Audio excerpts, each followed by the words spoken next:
गगदल भेजते थे ठाकुर जी को। किसी ने जाके बादशाह से शिकायत कर दी, बोले त्रिपुरदास जी आपके खजाने के सारे पैसा लगा के गगदल बना के श्रीनाथ जी को भेज देते हैं। तो बादशाह ने इनको अपनी मंत्री पद से हटा दिया, और जैसे ये मंत्री पद से हटे कंगाली आ गई, गरीब हो गए। अब इनके पास इतना भी धन नहीं था कि गगदल खरीद के भेज सकें। तो एक लिखने वाली कलम थी इनके पास, वो कलम बेच दी जाकर के, तो उससे 1 रुपया मिला। 1 रुपया से इन्होंने जो वस्त्र खरीदा, बिल्कुल 3rd क्लास वस्त्र खरीदा, 1 रुपए का आया। मन में बड़े दुखी थे, बोले ठाकुर जी मैंने कभी ऐसा वस्त्र आपको भेजा नहीं, लेकिन क्या बताऊं, और कोई मेरे पास चारा नहीं। वो वस्त्र खरीद करके और उस पर प्रेम से हृदय से लगा के उस पर बढ़िया सुंदर कुछ रंग रोगन किया, जो जो उन पर उपस्थित था। थोड़े थोड़े इत्र बचे थे, इत्र लगा दिया और किसी के हाथ मंदिर भिजवा दिए। पहले तो हमेशा खुद जाते थे जब मंत्री थे, लेकिन अब मन में सोचे कि कहीं मैं ऐसी अवस्था में मंदिर गया, गोसाई जी ने अगर मुझे इस अवस्था में देखा तो वे कहीं मुझ पर कृपा करने के लिए धनराशि ना दे दें, इसलिए खुद नहीं गए, किसी के हाथों भिजवा दिया। गगदल नहीं बना पाए थे, चद्दर बनी थी, बस भिजवा दी। और कोई बात नहीं, ठाकुर जी समझेंगे मेरी परिस्थिति। शीतकाल का समय आया, यहां पर वो चद्दर जैसे ही पहुंची तो भंडारियों ने सोचा ये तो बिल्कुल सामान्य स्थिति की है, ये ठाकुर जी की सेवा में क्यों जावे, ऐसे ही रख दो इसको कहीं किनारे किनारे में कहीं रख दी। शीतकाल प्रारंभ हुआ, जैसे ही ठाकुर जी को गगदल पहनाई, रात्रि में शयन करा करके गुसाई जी चले गए। रात भर गुसाई जी ठिठरते रहे, मुंह कांपते रहे, हाथ पर कांपते रहे। सुबह मंगला में जैसे ही दर्शन करने गए तो भीतर जाके जैसे ही ठाकुर जी को उठाया, ठाकुर जी के दांतों की आवाज आ रही थी, cut cut cut cut cut cut जोर से, और ठाकुर ठिठर रहे हैं जोर से। गुसाई जी बोले 5-5 गगदल पहना रखी हैं फिर भी ठिठर रहे हैं, अंगीठी जला के लाओ। अंगीठी जला करके ठाकुर जी के आगे हाथ सेक सेक के, कभी हाथ पे लगा मैं, कभी गालों पे लगा मैं, कभी गले पे लगा मैं। ठाकुर जी बोले जाड़ो लग रहा, बहुत जोड़ते जाड़ो लग रहा मुझे। गुसाई जी बोले जय जय। अंगीठी जला दी, 5-5 गगदल उड़ा दी, और गगदल लेके आओ। महाराज 10-10 गगदल, ठाकुर जी ढक गए पूरे रजाइयों में। 5-5 अंगीठी जला दी और ठाकुर जी हिल रहे हैं जोर से। और केवल नाटक कर रहे हो ऐसा नहीं, स्पर्श करने में बिल्कुल ऐसा लग रहा है जैसे मानो जैसे ठंडे पड़ गए हो ठाकुर जी। गुसाई जी तो इतनी चिंता में आ गए, क्या करें क्या करें क्या करें। अचानक गुसाई जी बोले 10-10 गगदल और 5-5 अंगीठी, फिर भी ठंडक नहीं जा रही, कोई लीला तो नहीं श्याम सुंदर की। ओहो, निश्चित ही किसी भक्त के द्वारा भेंट आई है और वो हमने पधराई नहीं है, इसीलिए ये सब हो रहा है। तुरंत गुसाई जी बोले किसी भक्त की भेंट आई थी क्या? क्या क्या भेंट आई बताओ। सब बताया, बोले ये भेंट आई है। पर एक बोला एक और आई है, वो पतली सी चद्दर आई है एक, उसका कपड़ा भी ऐसा हम भी नहीं पहने, वो रखी है किनारे। गुसाई जी बोले वही लेके आओ। लेकर के आए, सारे 10 के 10 गगदल हटाई, पतली सी बेकार से कपड़ा की वो चद्दर जैसे ही ठाकुर जी को उठाई, ठाकुर जी बोले पसीना आ गए मुंह, तो भैया मेरी सबरे जाड़ो चलो गो। अरे अंगीठी हटाओ, मुंह को बहुत जोर से गर्मी लग रही है। गुसाई जी बोले बलिहारी ठाकुर जी आपकी जय हो। आपको ना तो जाड़ा लगता है, ना भूख लगती है, ना प्यास लगती है, ना गर्मी लगती है। भक्त के द्वारा प्रस्तुत भाव स्वीकार करने के लिए सारे भाव प्रकट कर लेते हो। ऐसे हमारे ठाकुर जी। तो त्रिपुरदास की बेचारी की सामान्य सी चद्दर ओढ़ करके ठाकुर जी पसीना बहा रहे हैं अपने मुंह, इतनी जोर से गर्मी लगी आई मुंह। ऐसे हमारे ठाकुर जी। तो आप मत कीजिए, आप तो पवित्रता का भी ध्यान रखो, वर्णाश्रम धर्म का भी ध्यान रखो, सभ्यताओं का भी ध्यान रखो, वेद मर्यादाओं का भी पालन करो। ठाकुर जी को अवसर दीजिए। प्रेम आपका ऐसा हो कि ठाकुर जी नियम तोड़वाने की आज्ञा दें। अब श्रेष्ठता है। हरिराम व्यास जी जिन्होंने जुगल किशोर जी को प्रकट किया, ऐसे श्री हरिराम व्यास जी की बेटी का ब्याह था और अपनी बेटी के ब्याह में जितने ब्राह्मण आए, हरिराम व्यास जी अपनी बेटी के ब्याह से प्रसन्न नहीं थे। क्यों नहीं थे? कोई पिता अपने पुत्री के ब्याह से अप्रसन्न कैसे हो सकता है? लेकिन उनके मन में भाव था कि भाई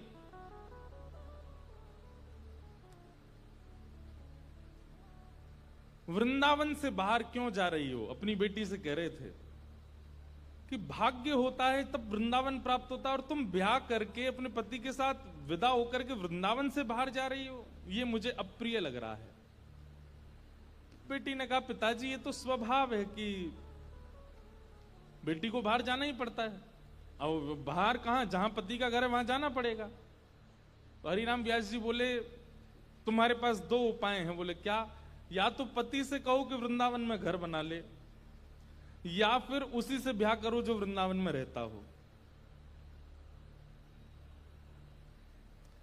पुत्री बोली, पिताजी अब सब बातें हो चुकी हैं और हमें भी जिससे ब्याह हो रहा है वो हमको बड़ा प्रिय है, अब हो जाने दो ब्याह, ठीक है आते रहेंगे वृंदावन। तो इस बात से इतने नाराज हो गए हरिराम व्यास जी कि तुमको व्यक्ति विशेष प्रिय है। अरे हरिराम व्यास जी तो ये तक बोल गए थे कि भाई लंगड़ा हो, वृंदावन का हो तो उससे ब्याह कर लो, कोई गुण ना हो लेकिन वृंदावन का तो ब्याह करो, क्योंकि वृंदावन रहने को मिलेगा।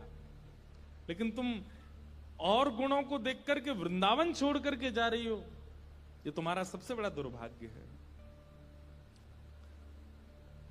तो अपनी बेटी के ब्याह से प्रसन्न नहीं थे, तो हरिराम व्यास जी की पत्नी और बाकी बच्चे बोले, पिताजी को रहने दो नाराज, हम तो ब्याह करेंगे आनंद से। और हरिराम व्यास जी के शिष्य थे ओरछा के राजा मधुकर शाह, उन्होंने पूरी शादी की व्यवस्था की, लेकिन हरिराम व्यास जी की भौएं चढ़ी नहीं। और ज्यादा दुखी तो वे तब हो गए कि उन्होंने एक शर्त रखी, चलो ठीक है ब्याह कर रहे हो तुम अपनी मर्जी से, वैष्णव जनों को, संत जनों को, रसिक जनों को करानी पड़ेगी। लेकिन जब ब्याह का प्रसंग आता है ना, तो घर के लोग इन सब चीजों पर विश्वास करते नहीं है। घर के सब सदस्य बोले, पहली पंगत तो बारात की होगी। बोले पिताजी ने कहा संतों को कराओ। बोले बोलने दो उनको, तुम तो उन्हीं को करा दो। और रही बात संतों की, तो एक काम करते हैं, पहले ही पूड़ी कचौड़ी जो भी बना है दावत में, पहले ही निकाल करके अलग धर देते हैं, जब संत आएंगे उनको पवा देंगे। हरिराम व्यास जी को ये बात पता चल गई तो इतने नाराज हो गए। उनका एक पद भी है,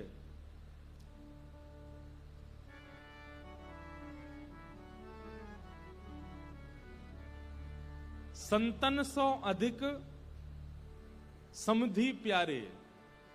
बोले संत इतने प्रिय नहीं है, वो समधि बहुत ज्यादा अच्छा लगता है, उसको तो गरम गरम खवा रहे हैं और संतों के लिए अलग निकाल दिया है। बड़े नाराज हुए, बोले संतों का अपमान कर रहे हो। बेटी बोली, पिताजी मेरा ब्याह है, आप बिल्कुल खुश नहीं हो। बोले मुझे खुशी करानी है तो वृंदावन से बाहर मत जाओ। ब्राह्मण लोग आए जो ब्याह पढ़ा रहे थे, तो हरिराम व्यास जी बड़े विद्वान थे, तो ब्राह्मण आकर के बैठे, सबने बैठ करके हरिराम व्यास जी से वार्ता की। तो ब्राह्मण सब बोले, व्यास जी कोई अच्छी बात सुनाओ।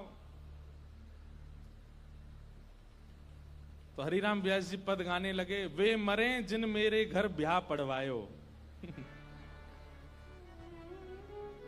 सारे ब्राह्मण बोले ऐसा मत कहो भगवान। बोले कि तुम भाग जाओ यहां से, या तो पुत्री को कहो कि वो वृंदावन छोड़ करके नहीं जाए, और यदि वो जाने का मन बना चुकी है तो वो सब मर जाएंगे जिन्होंने ब्याह पढ़ाया। ब्राह्मण तो घबरा गए। फिर अंत में मधुकर शाह जो राजा थे ओरछा के, उन्होंने हरिराम व्यास जी को प्रणाम किया। बोले मैं जिम्मेवारी लेता हूं, आपके दामाद और बेटी बाहर नहीं जाएंगे, मैं यहीं घर बनवा दूंगा, वो यहीं रहेंगे। तब हरिराम व्यास जी प्रसन्न हुए। मतलब हम संसारी लोग हैं, हमारे लिए कई बार रिश्ते नातेदार ज्यादा हो जाते हैं, ठाकुर जी से ज्यादा हो जाते हैं, हमारे लिए कई बार दिखावा ज्यादा हो जाता है। कई बार सब प्रदर्शन में हम लोग ज्यादा चले जाते हैं, हमारे लिए भक्ति भाव कहीं पीछे छूट जाता है, पर वृंदावन को भजने वाले के लिए ठाकुर जी प्रधान है और कुछ प्रधान नहीं है। इसलिए वहां धर्म प्रधान नहीं है, प्रेम प्रधान है। एक भगवान के परम भक्त थे नारायण दास जी को भी वृंदावन से बहुत प्रेम था,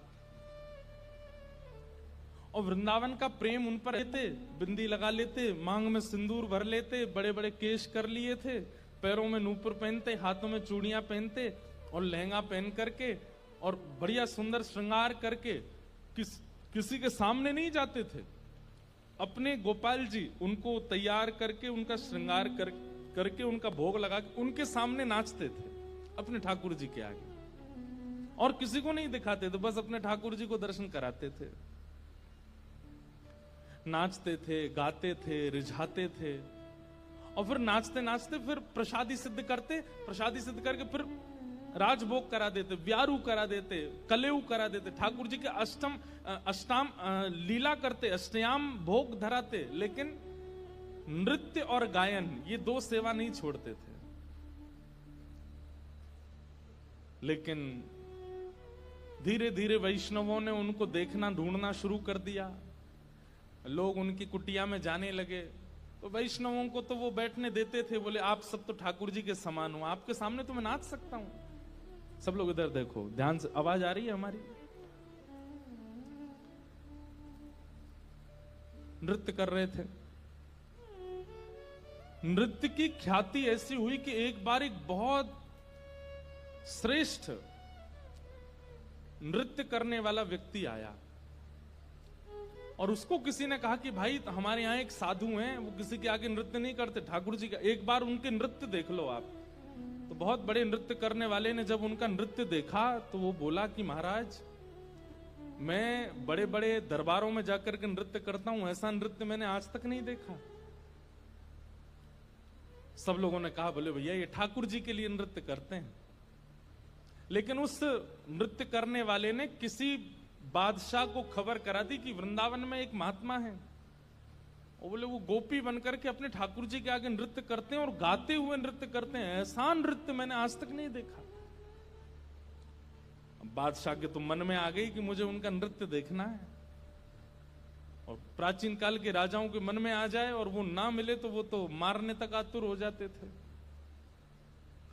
उन्होंने अपने सैनिकों को भेज करके कहा कि आपको नृत्य करने के लिए बादशाह ने बुलाया है, या तो चलिए, और अगर आप इनकार करोगे तो आपकी कुटिया जला देंगे, आपके ठाकुर जी छीन लेंगे, और फिर कभी नृत्य करने लायक बचोगे नहीं।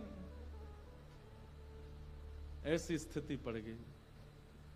रोने लगे अपने ठाकुर जी के आगे, बोले नाथ, मेरा नृत्य किसी और को रिझाने के लिए नहीं है, ये मैं कैसी स्थिति में आपने डाल दिया हूं। अगर जाता हूं तो मेरा नृत्य, मैं नृत्य को प्रसाद के रूप में प्रस्तुत करता हूं, वो झूठा हो जाएगा। कोई और अगर उसका आस्वादन करेगा तो वो फिर उच्छिष्ट हो जाएगा, और उच्छिष्ट वस्तु आपको कैसे पधराऊंगा दोबारा।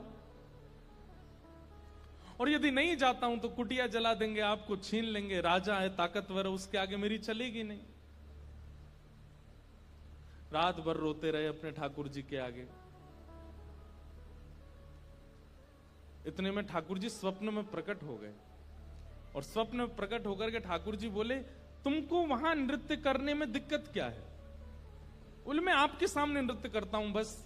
तो बोले हमको ले चलो, हमें वहां बैठा देना, हमें देखते देखते नाच लेना, राजा को भूल जाना। तब वो कहते हैं, बोले कि महाराज वो स्थान आपके लायक नहीं है, वो राजा है, वो मांस भी खाता है, मदिरा भी पीता है, ना जाने कैसे कैसे उसके आचरण हैं, उसका स्थान कैसा है, वहां पर नृत्यांगनाएं आती हैं, ना जाने कैसे कैसे वहां पर व्यवहार होते हैं, वहां मैं अपने ठाकुर जी को लेके नहीं जाऊंगा।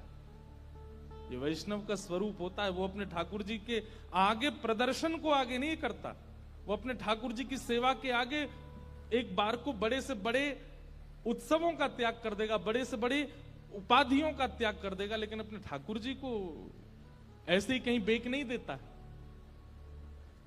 बोले ये तो नहीं चलेगा, आपको लेके तो नहीं जाऊंगा मैं। तब भगवान बोले तो फिर नहीं जाओगे तो ये लोग तुम्हारे कुटिया उजाड़ देंगे। तो फिर वो बोला आप इतना भी नहीं कर सकते तो फिर काय बात के भगवान, आज तक मैंने आपसे कुछ नहीं मांगा, लेकिन इसका समाधान बताओ मैं कैसे करूं। तब भगवान बोले देखो तुमने अपनी गली में तुलसी की माला पहनी है और ये तुलसी मेरा ही स्वरूप है, तो तुम मुझे तो नहीं ले जाओगे लेकिन ये तुलसी माला तो पहन के जाओगे। इनको तुम एक सिंहासन पर पधरा देना और इनको मेरा ही रूप मान करके, मुझे अनुभव करके, मेरा आभास करके तुम वहां नृत्य कर देना। नृत्य भी हो जाएगा, मेरे सन्मुख भी हो जाएगा और तुम्हारा बात भी बनी रहेगी। नारायण दास जी बोले भगवान पक्का ना ये तुलसी आपका ही? बोले पक्का 110% मेरा ही स्वरूप है, जाओ। नारायण दास जी गए और राजा के यहां जाकर के बोले महाराज मैंने गले में जो ये माला पहनी है बड़ी तुलसी की, इसके लिए मुझे एक आसन दे दो, मैं इनको पधरा करके फिर नाचूंगा, नहीं तो ये तो विक्षेप डालेंगे। पधरा करके आसन पर और जैसे नृत्य करने लगे उनके मन में कदापि ये भाव नहीं आया कि ये तुलसी हैं, ये केवल माला हैं। यही सोचने लगे श्याम सुंदर हैं। श्याम सुंदर विचार करके जब घूमने लगे नृत्य करते करते, तो हर घूमने के बाद एक बार देखते, और जब द्रुत गति से घूमने लगे, चक्र लेने लगे, लेते लेते लेते उनको वहां तुलसी नहीं साक्षात सचल त्रिभंग लली श्याम सुंदर दिखने लगे। आज तक अपनी कुटिया में नृत्य किया था तो कभी ठाकुर जी ऐसे प्रत्यक्ष प्रकट नहीं हुए, लेकिन आज उस दरबार में ठाकुर जी प्रत्यक्ष प्रकट हो गए। क्यों? उनकी भावना से रीझ करके ठाकुर जी प्रकट हो गए। और जैसे ही ठाकुर जी प्रकट हुए, वो चक्र लेते लेते लेते लेते लेते वहीं उन्होंने प्राण त्याग दिए और ठाकुर जी में विलीन हो गए। नारायण दास कहने का अभिप्राय क्या? वृंदावनियों को और वृंदावन भजने वालों को कई बार व्यवहार प्रधान नहीं होता। उनके लिए धर्म प्रधान नहीं है, उनके लिए अर्थ प्रधान नहीं है, उनके लिए काम प्रधान नहीं है, उनके लिए मोक्ष भी प्रधान नहीं है, उनके लिए केवल प्रेम प्रधान है।